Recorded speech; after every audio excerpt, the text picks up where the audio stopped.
அனைவருக்கும் தெய்வீக வணக்கம். நான் உங்கள் Karthik. Welcome to divine root YouTube channel. இன்னைக்கு நம்ம பார்க்க போறது நாளைய தினம் ஆகஸ்ட் மாதம் 31ஆம் தேதி அற்புதமான சனி மகா பிரதோஷம். எப்படியாவது இந்த எளிமையான 2 பொருளை சிவபெருமானுடைய அபிஷேகத்திற்கு வாங்கி கொடுங்க. அள்ள குறையாத செல்வம் பெருகும். 1 ரூபாய் கூட கடன் மிச்சம் இருக்காது. நம்ம யூடியூப் சேனல்ல ஒவ்வொரு மாதமும் வரக்கூடிய வளர்ப்பிறை மற்றும் தேய்பிறை பிரதோஷத்தை முன்னிட்டு அன்றைய தினம் சிவபெருமானை நினைத்து நாம் செய்ய வேண்டிய மந்திர ஜபங்கள், நாம ஜபங்கள், ரகசிய வழிபாட்டு முறைகள் மற்றும் தாந்திரிக முறைகள்னு பல பதிவுகளை பார்த்துக்கிட்டு இருக்கோம். அந்த வரிசையில இப்ப நம்ம பார்க்க போறது மிக மிக எளிமையான ஒரு ரகசிய வழிபாட்டு முறை. நாளைய சனி பிரதோஷத்தை முன்னிட்டு நம்ம சேனல்ல ஆல்ரெடி ஒரு சிறப்பு பதிவை நம்ம அப்லோட் பண்ணியிருக்கோம். அந்த மெத்தடை ஃபாலோ பண்றவங்களும் இப்ப நம்ம பார்க்க போகும் இந்த வழிபாட்டையும் நீங்க செய்யலாம். நம்ம பார்க்க போகும் அந்த 2 முக்கியமான பொருட்கள் என்ன, அதை எப்படி எந்த நேரத்துல வாங்கி கொடுக்கணும்னு இந்த வீடியோல டீடைலா நம்ம தெரிஞ்சுக்கலாம். அதற்கு முன்னாடி நம்ம சேனலை இப்பதான் நீங்க ஃபர்ஸ்ட் டைம் பாக்குறீங்கன்னா மறக்காம சப்ஸ்கிரைப் பண்ணிக்கோங்க. பக்கத்துல இருக்க பெல் ஐகானையும் பிரஸ் பண்ணிக்கோங்க. அப்பதான் அப்லோட் பண்ற எல்லா பயனுள்ள தகவல்களும் உடனடியா உங்களுக்கு நோட்டிபிகேஷன்ல வரும். மற்ற கிழமைகளில் வரக்கூடிய பிரதோஷத்தை காட்டிலும் இந்த சனி பிரதோஷம் மிக மிக ஆற்றல் உடையது. வருடத்தில்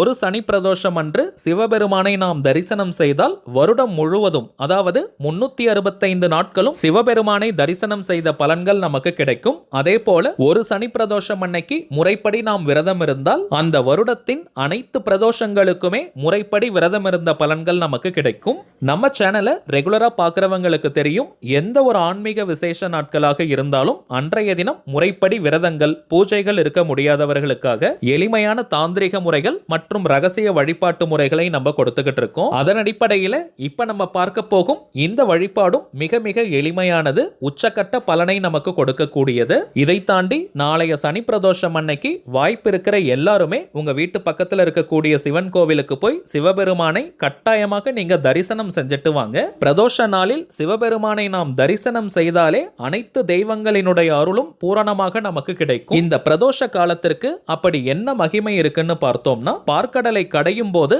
அதிலிருந்து வெளிப்பட்ட ஆழகால விஷத்தை சிவபெருமான் ஏற்றுக்கொண்டு நந்தி தேவருடைய 2 கொம்புகளுக்கு இடையே ஆனந்த தாண்டவம் ஆடிய நேரம் தாங்க இந்த பிரதோஷ காலம். இந்த பிரதோஷ காலத்துல பிரம்மா, விஷ்ணு, முப்பெரும் தேவியர்கள், முக்கோடி தேவர்கள், மகான்கள், முனிவர்கள்னு அனைவருமே சிவபெருமான் அருகில் இருப்பதாக ஐதீகம். அதனால தாங்க சிவபெருமானை இந்த பிரதோஷ நேரத்தில் நாம் தரிசனம் செய்வது நம்முடைய பாவங்கள் அனைத்தையும் உடனடியாக நீக்கக்கூடியது. வாழ்க்கையில நம்முடைய பாவங்கள் நீங்கினாலே நாம் நினைத்த காரியம் அனைத்தும் சித்தி பெறும். சரிங்க, இந்த பிரதோஷ நேரம்னு சொல்லக்கூடிய அந்த கரெக்டான டைம் என்னன்னு பார்த்தோம்னா மாலை 4:30 மணி முதல் மாலை 6 மணி வரை இருக்கும் நேரம். இதைத்தான் நம்ம பிரதோஷ காலம்னு சொல்லுவோம்.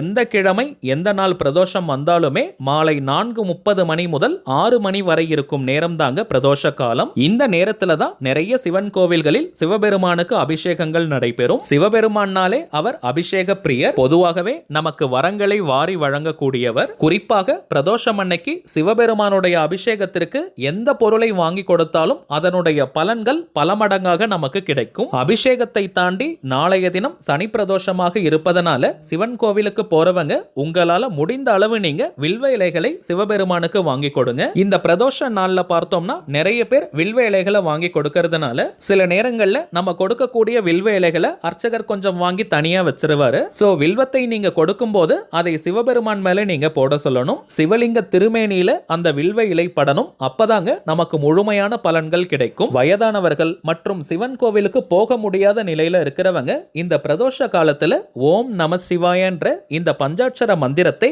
தொடர்ந்து நீங்க ஜபம் செய்யுங்க. மேலும் இன்றைய தினம் காலை நேரத்துல ஒரு சிறப்பு பதிவை நம்ம அப்லோட் பண்ணியிருந்தோம். அதுல ஓம் நமோ பகவதே ருத்ரே அப்படின்ற ஆற்றல் மிக்க ஒரு மந்திரத்தை கொடுத்திருந்தோம். இது சூட்சமமான சிவ மந்திரம். கையில் 5 ரூபாய் நாணயத்தை வச்சுக்கிட்டு இந்த மந்திரத்தை ஜபம் செய்யணும்னு பார்த்தோம். இதனுடைய ஃபுல் வீடியோ நம்ம டிவைன் ரூட் சேனலுடைய லேட்டஸ்ட் வீடியோஸை நீங்க செக் பண்ணி பார்த்தீங்கனாலே அவைலபிளாக இருக்கும். இதை தாண்டி இந்த வீடியோவோட என் கார்டில் மற்றும் ஐ பட்டனில் நான் லிங்க் கொடுக்குறேங்க, அதையும் நீங்கள் கிளிக் பண்ணி பார்க்கலாம். ரொம்பவுமே முக்கியமான பதிவு. அனைத்து விதமான பிரச்சனைகளுக்கும் உடனே முடிவு கட்டக்கூடிய அற்புதமான ஒரு மந்திரம் அது. ஸோ தேவைப்படுறவங்க நீங்க செக் பண்ணி பாருங்க. சரிங்க, நாளைய தினம் சிவபெருமானுடைய அபிஷேகத்திற்கு நாம் வாங்கி கொடுக்க வேண்டிய மிக மிக முக்கியமான பொருட்கள் என்னன்றதை பார்க்கலாம். கழுத்தை நெரிக்கும் அளவிற்கு கடன் பிரச்சனையால பாதிக்கப்பட்டவங்க, அவசர தேவைக்காக பணத்திற்கு ட்ரை பண்ணிக்கிட்டு இருக்கிறவங்க, அடகு வைத்த நகைகள் மற்றும் சொத்துக்களை மீட்க முடியாம தவிக்கிறவங்க, மற்றும் குடும்பத்தை ரன் பண்றதுக்கே பணத்தட்டுப்பாடை ஃபேஸ் பண்றவங்கன்னு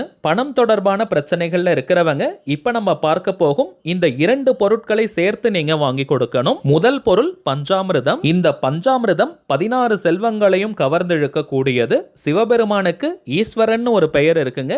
ஈஸ்வரன் அப்படின்னாலே அனைத்து செல்வங்களுக்கும் அதிபதியானவன் அர்த்தம். அந்த ஈஸ்வரனுக்கு நாளைய தினம் பஞ்சாமிர்தத்தை நாம் அபிஷேகத்திற்கு வாங்கி கொடுத்தோம்னா 16 செல்வங்களும் நம் வீடு தேடி வரும். இது நிதர்சனமான உண்மை. சில கோவில்கள்ல அவங்களாகவே பஞ்சாமிர்தத்தை படப்பள்ளியில ரெடி பண்ணுவாங்க. சோ அதற்கு தேவையான பழங்களை நீங்க வாங்கி கொடுக்கலாம். இன்கேஸ் பழமோ அவங்களே வாங்குறாங்கன்னா அதற்கு தேவையான பணத்தை நீங்க கொடுத்துருங்க. உங்களால முடிஞ்ச தொகையை நீங்க கொடுங்க. உங்க வீட்டு பக்கத்துல இருக்க கோவில்ல என்ன ப்ரொசீஜரோ அதை நீங்க செஞ்சிருங்க. நீங்க பழமாகவும் வாங்கி கொடுக்கலாம், அல்லது டைரக்டா பஞ்சாமிர்தமாகவும் நீங்க செஞ்சு கொடுக்கலாம், அல்லது அதற்கான பணத்தையும் நீங்க கொடுக்கலாம். சோ உங்களால முடிந்த அளவு பஞ்சாமிர்தத்துல நீங்க கான்ட்ரிபியூட் பண்ணுங்க. இரண்டாவது மிக மிக முக்கியமான பொருள் சந்தனம். நீங்க பவுடர் சந்தனம் அல்லது பில்லை சந்தனம்னு எது வேணாலும் வாங்கி கொடுக்கலாம். நாளைய தினம் காலை நேரத்திலேயே நீங்க கோவில்ல கேளுங்க எந்த மாதிரி சந்தனம் அவங்க பயன்படுத்துறாங்கன்னு. அபிஷேகத்திற்காக சந்தனம் வாங்கி கொடுக்கணும், அதுக்கு என்ன ப்ரொசீஜரோ அதை நீங்க ஃபாலோ பண்ணுங்க. இந்த சந்தனம் கூட சில பழமையான சிவன் கோவில்கள்ல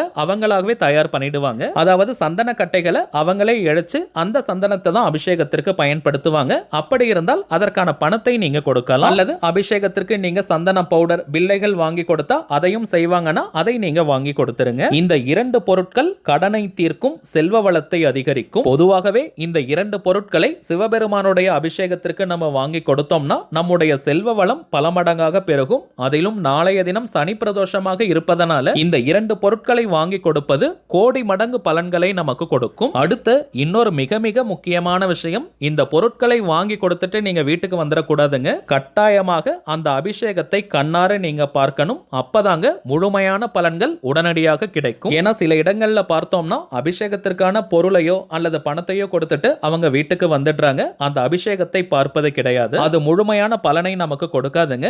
இன்கேஸ் உங்களுக்கு ரொம்ப அத்தியாவசியமான வேலை இருக்கு, தவிர்க்கவே முடியாத காரணத்தினால அந்த அபிஷேகத்தை பார்க்க முடியலன்னா பரவாயில்லைங்க, தவறு கிடையாது. ஆனா டைம் இருந்துச்சுன்னா கட்டாயமாக அந்த அபிஷேகத்தை நம்ம பார்க்கணும். நாளைய தினம் சனி பிரதோஷமா இருக்கிறதுனால கோவில்களிலும் அதிகமான கூட்டம் இருக்கும். சோ கூட்ட நெரிசல் காரணமாக அபிஷேகத்தை நீங்க பார்க்க முடியலன்னா கவலைப்பட வேண்டாம். அந்த நேரத்தில் கோவில்ல நீங்க இருந்தாலே முழுமையான பலன்கள் கிடைக்கும். சோ டைம் இருக்கிறவங்க அந்த பொருட்களை வாங்கி கொடுத்து அந்த அபிஷேகத்தை நீங்க பாருங்க. அல்லது அந்த நேரத்தில் கோவிலில் நீங்க இருந்தாலே போதும், முழுமையான பலன்கள் கிடைக்கும். சப்போஸ் உங்களுக்கு வேலையில லீவ் போட முடியல, வேலைக்கு போறவங்களால அந்த டைம் ஸ்பெண்ட் பண்ண முடியலன்னா நாளைய தினம் காலை நேரத்தில் இந்த பொருட்களை மட்டும் வாங்கி கொடுங்க, அல்லது அதற்கு தேவையான பணத்தை மட்டும் நீங்க கொடுத்தாலே போதும். அதே போல இந்த 2 பொருட்களை மட்டும் தான் கொடுக்கணுமா, வேற ஏதாவது அபிஷேக பொருட்களை சேர்த்து கொடுக்கலாமானா தாராளமாக நீங்க கொடுக்கலாம். என்னென்ன அபிஷேகங்கள் செய்றாங்களோ அத்தனை பொருட்களையும் கூட நீங்க வாங்கி கொடுக்கலாம். ஆனால் இந்த 2 பொருட்கள் ஐஸ்வர்யத்தை நமக்கு வழங்கக்கூடியது, கடன் தொல்லையை நீக்கக்கூடியது. சோ பணம் ரீதியான பிரச்சனைகள்ல இருக்கிறவங்க